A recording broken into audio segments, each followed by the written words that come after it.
Dnešná doba ponúka rôznorodé možnosti pre propagáciu kultúry a kultúrneho dedičstva. Moderné technológie ako 3D simulácie, umelá inteligencia a virtuálna realita sa stávajú preferovanými nástrojmi na propagáciu.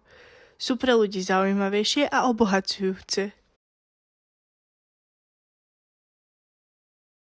Otázka je, aká je teda toho budúcnosť, či teda to ľudí prestane baviť úplne a zase prejdeme do toho nejakého manuálneho módu, alebo teda či proste stále to bude viac ešte o tých technológiách.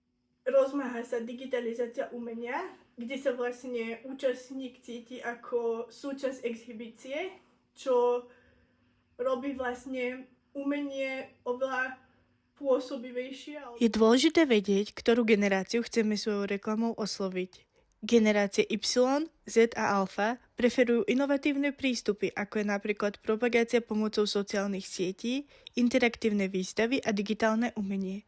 No naopak staršie generácie preferujú analógové médiá, ako sú napríklad plagáty alebo brožúry v tlačenej forme.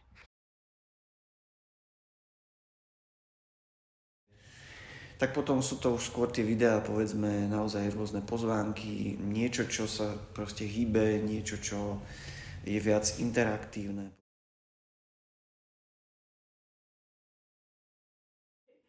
Keď napríklad v Young Office robíme nejaký event, pokiaľ sa zameriavame na generáciu Z alebo na tie mladšie generácie, tak využívame hlavne ten Instagram, pretože tam máme najväčšiu odozvu od týchto zástupcov generácií.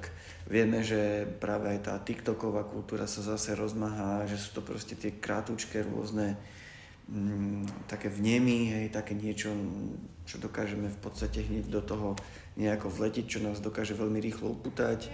Pokiaľ to chceme zmiešať s tými staršími, alebo pokiaľ chceme, aby prišli nejakí starší, vytvoríme aj event na Facebooku, pretože tam to zaznamenajú skôr.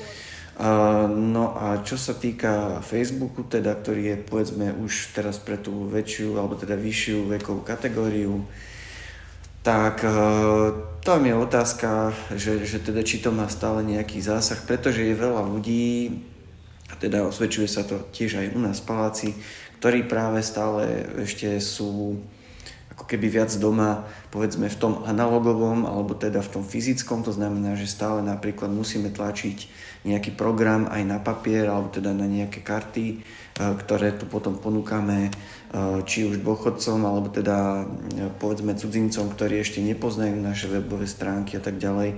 Čiže je to stále také pol na pol a na to, aby to mohlo byť plne len digitálne, tak si myslím, že ešte ten čas nenastal.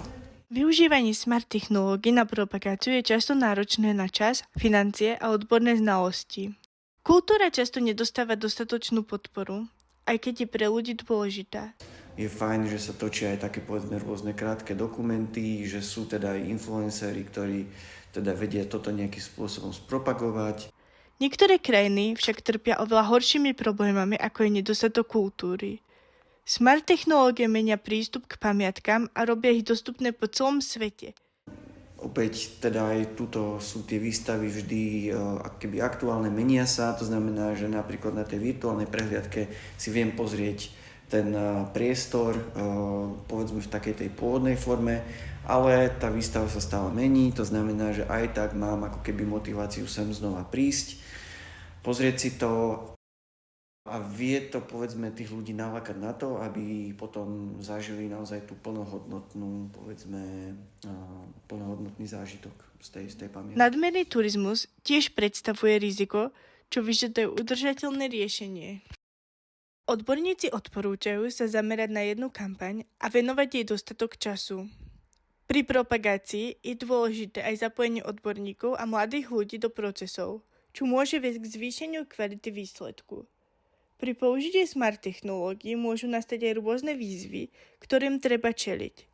Zdanlivo jednoduché úlohy, ako je písanie kvalitných textov, tvorba videí či vedenie sociálnych médií nás môžu často zaskočiť. Keď neviete ako ďalej, môžete sa tiež inšpirovať už existujúcimi kampaňami, ktoré mali veľký úspech.